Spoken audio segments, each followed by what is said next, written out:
कभी सोचा है कि हमारे सारे एआई मॉडल्स ये सब आपस में कैसे बात करना सीखेंगे? सोचिए एक ऐसी टेक्नोलॉजी के बारे में जो पर्दे के पीछे बिना किसी शोर शराबे के एक नया इंडस्ट्री स्टैंडर्ड बनती जा रही है। इसका नाम है मॉडल कॉन्टेक्स्ट प्रोटोकॉल, या शॉर्ट में कहें तो एमसीपी। तो आज हम उसी कहानी में उतरेंगे, उस बड़ी प्रॉब्लम की कहानी जिसने इस शानदार सॉल्यूशन को जन्म दिया। तो चलिए देखते हैं कि ये सफ़र कैसा रहा। हम शुरुआत करेंगे चैट जीपीटी की ज़बरदस्त क्रांति से और फिर देखेंगे कि कैसे एआई के फैलने से एक नई उलझन पैदा हो गई।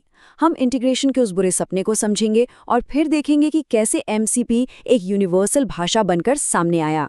और आखिर में हम ये जानेंगे कि ये कैसे पूरे खेल को बदल रहा है और क्यों इसका एक स्टैंडर्ड बनना लगभग तय है। तैयार हो जाइए, ये सफ़र काफ़ी दिलचस्प होने वाला है। हमारी कहानी की शुरुआत होती है 30 नवंबर 2022 से। ये वो दिन था जब चैट जीपीटी दुनिया के सामने आया और बस रातों रात कंप्यूटर से बात करने का मतलब ही बदल गया। अब ये सिर्फ कमांड टाइप करना नहीं रह गया था, ये एक असली बातचीत बन चुकी थी। इसने हमेशा के लिए मशीनों के साथ हमारे रिश्ते को बदल कर रख दिया। और इसकी ग्रोथ, अरे वो तो बस पूछिए मत। जरा सोचिए, सिर्फ 2 महीनों के अंदर 10 करोड़ लोग इसे इस्तेमाल कर रहे थे। इतिहास में कोई भी ऐप इतनी तेजी से नहीं फैला। ये तो एक रॉकेट शिप की तरह था और हम सब उस पर सवार थे। ये जो क्रांति थी ना, ये 3 अलग अलग लहरों में आई। पहली लहर तो पूरी तरह हैरानी की थी। लोग बस मज़े के लिए इससे अजीबोगरीब तस्वीरें बनवा रहे थे, कविताएं लिखवा रहे थे। फिर आई दूसरी लहर, प्रोफेशनल इस्तेमाल की। हमने इसे मीटिंग्स को समराइज करने, कोड लिखने और अपना काम तेज़ी से निपटाने के लिए इस्तेमाल करना शुरू कर दिया। और आखिर में तीसरी लहर में एआई हमारे हर रोज़ के टूल में समा गया, एक ऐसा हिस्सा जो दिखता नहीं पर बहुत पावरफुल है। लेकिन इस एआई बूम का एक ऐसा साइड इफेक्ट भी था जिसके बारे में किसी ने सोचा नहीं था। हर तरफ एआई होने की वजह से हमारे सामने एक नई और बहुत बड़ी समस्या आ खड़ी हुई।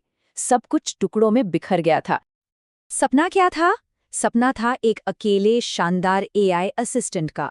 एक ऐसा असिस्टेंट जिसे हमारा कैलेंडर पता हो, जो हमारे ईमेल्स पढ़ सके और हमारे सारे प्रोजेक्ट्स को समझ सके, सब कुछ एक ही जगह पर। लेकिन असलियत क्या निकली? पूरी तरह से एक अफरा तफरी। हमें मिले दर्जनों अलग थलग एआई जो अपने अपने छोटे से दायरे में काम कर रहे थे। नोशन में जो एआई है उसे पता ही नहीं कि स्लैक में क्या चल रहा है, और हमारा कोडिंग असिस्टेंट इस बात से बिल्कुल अनजान है कि टीम में क्या बातें हो रही हैं। वे एक दूसरे की भाषा ही नहीं समझते।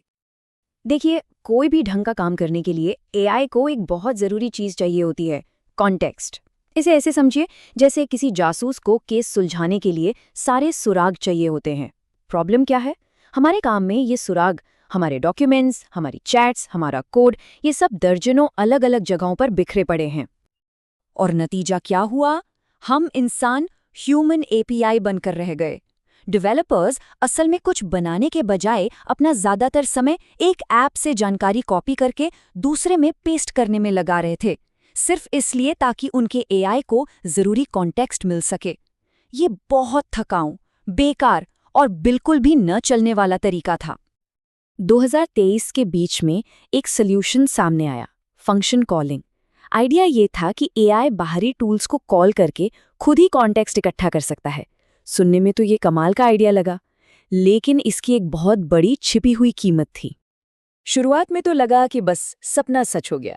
डेवलपर्स आखिरकार अपने एआई को गिटहब, जीरा और स्लैक जैसे जरूरी टूल से जोड़ सकते थे। प्रॉब्लम सॉल्व हो गई है ना?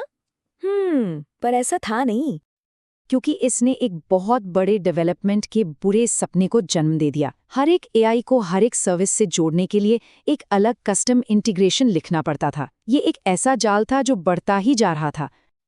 ये बुरा सपना अपने साथ 4 बड़ी मुश्किलें लेकर आया। पहली, बहुत ज्यादा डेवलपमेंट का काम, हर कनेक्शन के लिए अलग से कोड लिखना पड़ता। दूसरी, मेंटेनेंस की सिरदर्दी, जब भी कोई सर्विस अपनी एपीआई बदलती सब कुछ टूट जाता। तीसरी, सिक्योरिटी का रिस्क, दर्जनों अलग अलग कीज और पासवर्ड्स को संभालना किसी आने वाली मुसीबत को दावत देने जैसा था। और आखिर में, समय और पैसे की भयंकर बर्बादी जो असल प्रोडक्ट बनाने में लग सकती थी। तो फिर इस इंटीग्रेशन के बुरे सपने से निकलने का रास्ता क्या था? यहीं एंट्री होती है असली समाधान की, मॉडल कॉन्टेक्स्ट प्रोटोकॉल, यानी MCP। ये कस्टम कनेक्शन के जंजाल को हटाकर एक आसान, यूनिवर्सल स्टैंडर्ड ले आता है। और यहीं पर आता है सबसे बड़ा बदलाव। पुराने तरीके में AI डेवलपर तारों के एक उलझे हुए गुच्छे से जूझ रहा है, और नए तरीके में एक आसान सा plug and play connection. MCP के साथ कनेक्शन बनाने की सारी जिम्मेदारी AI डेवलपर से हटकर सर्विस प्रोवाइडर पर चली जाती है, और बस यही बात पूरे खेल को बदल देती है। तो जिम्मेदारी में आया ये छोटा सा बदलाव असल में AI डेवलपमेंट की पूरी दुनिया को कैसे बदल देता है, चलिए इसे थोड़ा और समझते हैं। ये प्रोसेस इतना आसान और शानदार हो जाता है। स्टेप 1, GitHub जैसी सर्विस एक ऑफिशियल MCP सर्वर बनाती है। स्टेप 2, AI डेवलपर अपने बॉट को एक कंपैटिबल क्लाइंट बना देता है। स्टेप 3, वो एक सिंपल सी कॉन्फ़िगरेशन फाइल से तुरंत कनेक्ट हो जाते हैं। कोई कस्टम कोड नहीं, कोई सिरदर्द नहीं। और इस सादगी से 4 जबरदस्त फायदे मिलते हैं जो सीधे फंक्शन कॉलिंग वाले बुरे सपने का इलाज करते हैं। तुरंत स्केलेबिलिटी, ज़ीरो मेंटेनेंस, लागत में भारी बचत और सेंट्रलाइज सिक्योरिटी। ये फायदे इतने जबरदस्त हैं कि इनसे एक शक्तिशाली नेटवर्क इफेक्ट पैदा हो गया है, जो MCP को बहुत तेजी से एक ऐसा इंडस्ट्री स्टैंडर्ड बना रहा है जिसे कोई नज़रअंदाज नहीं कर सकता। इसे MCP फ्लाईव्हील की तरह सोचिए। ये एक ऐसा चक्र है जो खुद ब खुद चलता है। जैसे ही क्लॉड और परप्लेक्सिटी जैसे बड़े AI क्लाइंट MCP को अपनाते हैं, दूसरी सर्विसेज पर उनके लिए सर्वर बनाने का दबाव बनता है। इससे MCP इकोसिस्टम और भी कीमती हो जाता है, जो फिर और ज़्यादा AI क्लाइंट्स को अपनी ओर खींचता है, और ये पहिया बस तेज़ और तेज़ घूमता जाता है। इस नई दुनिया में सिर्फ 2 ही रास्ते हैं, या तो MCP को अपनाकर भविष्य की दौड़ में शामिल हो जाइए, या फिर इसे अनदेखा करके एक कभी न खत्म होने वाली ट्रेडमिल पर दौड़ते रहिए, सिर्फ अपनी जगह पर बने रहने के लिए कस्टम कोड लिखते हुए। और ये एक ऐसी दौड़ है जिसे जीता नहीं जा सकता। तो ये सब हमें एक बहुत बड़े सवाल पर लाके छोड़ देता है। हमने एक अकेले चैटबॉट की साधारण शुरुआत से लेकर दर्जनों अलग-थलग AI की अफरा-तफरी और अब एक यूनिवर्सल प्रोटोकॉल तक का सफ़र देखा है, जो उन सबको एक साथ लाने का वादा करता है। तो क्या MCP ही वो भाषा है जो आखिरकार सभी AI को एक दूसरे से बात करने देगी, जिससे सच में इंटेलिजेंट और जुड़े हुए सिस्टम्स का एक नया दौर शुरू होगा? ये तो वक्त ही बताएगा, लेकिन सारे संकेत एक यूनिफाइड भविष्य की ओर ही इशारा कर रहे हैं।